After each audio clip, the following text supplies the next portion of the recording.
Salut à tous, bienvenue sur MGN Lotus Spirit. Alors, on pourrait croire que l'intérieur de cette Lotus Elise S2 est plutôt en très bon état, mais non. Voilà, c'est pas en bon état puisqu'on a des barres de seuil qui partent en sucette. Le célèbre revêtement Senso Touch de Lotus qui est en train de se barrer. La voiture vient de passer à peine les 40 000 km, que voilà ce qu'on a. Donc on va remplacer cette merde en plastique mal recouverte par un truc un petit peu plus touchy. Voilà, on va utiliser plutôt un truc comme ça, vous voyez. On va utiliser du cuir, on va utiliser de la surpiqûre et ça sera beaucoup plus joli, je pense. Alors j'espère que ces merdes-là sont pas très compliquées à changer. On va le faire ensemble, c'est parti. Alors on peut deviner qu'il va y avoir certainement du double face en dessous puisque on voit que sur ceux que je viens d'acheter, en fait, on a du double face ici qui doit tenir certainement, je crois, une partie en plastique ou en mousse durcie. Et ici, une espèce de double face très épaisse en fait, qui à mon avis va être une vraie merde à enlever si je veux les changer. Mais bon, je pense que ces trucs-là, on va certainement les retrouver là-dessous. Alors, pour virer cela, j'ai une vis ici. Là, je vais enlever. Alors ça, c'est pour nous mettre des petits tampons caoutchouc Lotus à la con. Là, il y a du monde. Et pour nous faire des protections de seuil propres, il n'y a personne. Là, ici, on a deux vis. Voilà, deux petites vis à virer également.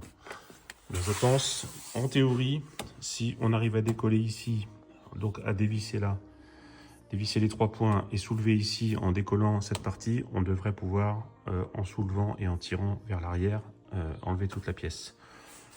C'est parti. Donc les 3 vis de fixation sont virées. Maintenant, je vais utiliser un peu de force brute. Donc, je vais glisser un tournevis plat ici. Faites attention de ne pas prendre appui ici, sinon vous allez rayer. Hein. Donc, j'ai glissé ma lame et je vais en fait exercer une pression en levant pour voir si j'arrive à décoller l'ensemble. Alors, comme souvent dans ces cas-là, avec le tournevis, vous soulevez, ça tient jusqu'au moment où ça lâche. Donc voilà, donc l'ensemble vient tout seul. Pensez à soulever un peu à l'arrière pour pouvoir... il y a un petit dépassement de 3-4 mm ici qui vient s'enquiller sur le tableau de bord. Donc voilà, donc là normalement tout l'ensemble va venir. Alors on va découvrir ensemble ce qu'on trouve dessous.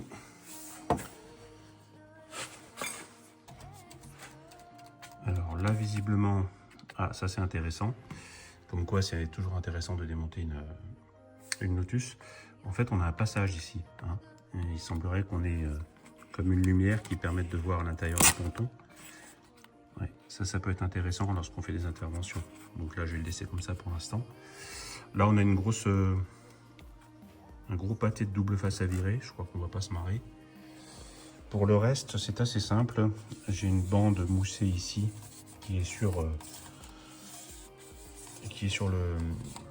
le protège-seuil. Ici, ah ça va être plus embêtant. Il va falloir l'enlever parce qu'il va falloir le réinstaller, je pense, sur la nouvelle pièce. L'ensemble est sécurisé comme prévu par un gros double face ici. Bon, bah ça s'est plutôt bien passé. À l'intérieur, non, à l'intérieur j'ai rien. Alors vous remarquerez que sur cette S2 j'ai un vide-poche additionnel, voilà, qui a été installé et qui visiblement se prend aussi se fait pincer en fait par le protège-seuil. Bon, on va virer ça. Je vais essayer de glisser. Hein. Ça va être difficile de l'enlever sans le détruire. Je vais essayer avec une spatule. Alors en fait, la spatule passe tout doucement. Donc vous passez la spatule, vous soulevez tout doucement et ça va commencer par se décoller progressivement. Voilà ce qu'on obtient. On obtient le pain de mousse complet si on y va progressivement avec la spatule. On voit bien qu'il ne faut pas y aller trop fort parce que sinon, comme c'est une mousse qui n'est pas super rigide, vous risquez de la détériorer. J'espère que ce sera aussi facile de l'autre côté. Alors pour le positionnement de la mousse, on a trouvé l'endroit où ça allait. Hein. Donc ça vient ici. Ensuite, en désolidarisant le vide-poche en dessous, je me suis rendu compte qu'il était décollé tout simplement. Hein. Vous voyez, il y a un trait de colle d'usine ici qui est censé coller par ici, puisque le vide-poche va normalement dans ce sens-là. Et ce n'est plus le cas.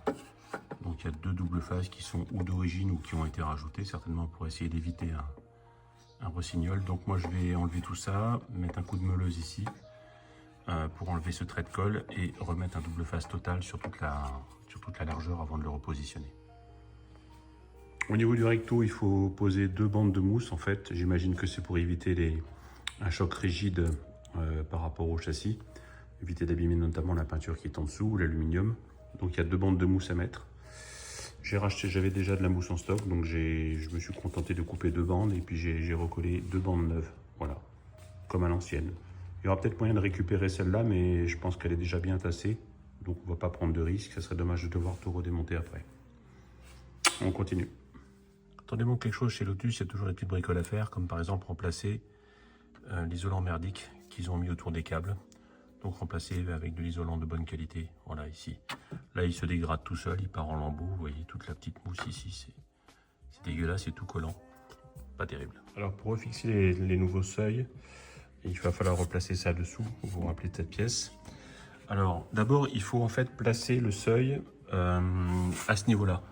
Parce que vous voyez que les tolérances au niveau des espaces sont un peu limitées. Donc déjà placer cette partie-là, donc en l'enfonçant tout doucement, en soulevant l'arrière et en rabaissant au fur et à mesure. Une fois que ça c'est fait, on va pouvoir s'occuper de coller ça. Donc là j'ai mis deux petits bouts de double face en dessous. Je vais soulever ici et je vais le placer dessous. Voilà, donc là je viens de coller en fait, de présenter le bout de mousse avec mes deux bouts de double face. On va rabaisser ici pour voir si tout va bien. Donc là on est bon. On est déjà embuté ici, donc ça c'est bien parce qu'il faut être embuté avant d'avoir appliqué le double face de fixation ici. Et ici ça n'a pas bougé, donc on est bon. Voilà. Alors pour le double face de collage définitif, j'ai utilisé du double face comme ça, qui fait 2 mm d'épais, translucide, très puissant. Voilà, donc j'en ai coupé un bout que je viens de coller sur la partie alu du châssis. Et maintenant, je vais enlever le film protecteur et je vais tout simplement appliquer une pression continue pendant 30 secondes sur le seuil. Bon, voilà, le tuto va être terminé. Je viens d'appliquer une pression continue pendant une trentaine de secondes. Donc là, le seuil est définitivement fixé. J'ai remis le petit tapis du vide-poche. Voilà. Voilà ce que ça donne un petit peu de loin. C'est quand même beaucoup plus joli que ce qu'on avait avant. Alors au niveau du passager, le seuil était moins abîmé, vous voyez.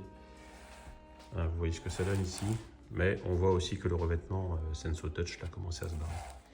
Vous remarquerez également que je n'ai pas réutilisé la vis qui était dans les seuils d'origine, je n'en ai pas eu besoin. En fait, le double face suffit amplement à faire tenir l'ensemble. N'oubliez pas qu'avec le cuir, on a des tolérances moins élevées puisque en fait on rajoute une surépaisseur. Donc le fait simplement d'enfoncer le seuil, déjà il tient presque tout seul. Ce qui fait qu'avec le double face de verrouillage ici, bah, vous êtes tranquille. Bon, voilà pour ce petit tuto, j'espère que ça vous servira. C'était pas très compliqué. Moi j'ai appris entre autres qu'il y avait des lumières qui nous permettaient d'accéder à l'intérieur des pontons, ça c'est pas mal. Et puis je vais avoir un seuil d'accueil de ma voiture un peu plus sympathique à chaque fois que j'ouvrirai la porte. Je vous souhaite bonne route, à bientôt sur MG Not to Spirit.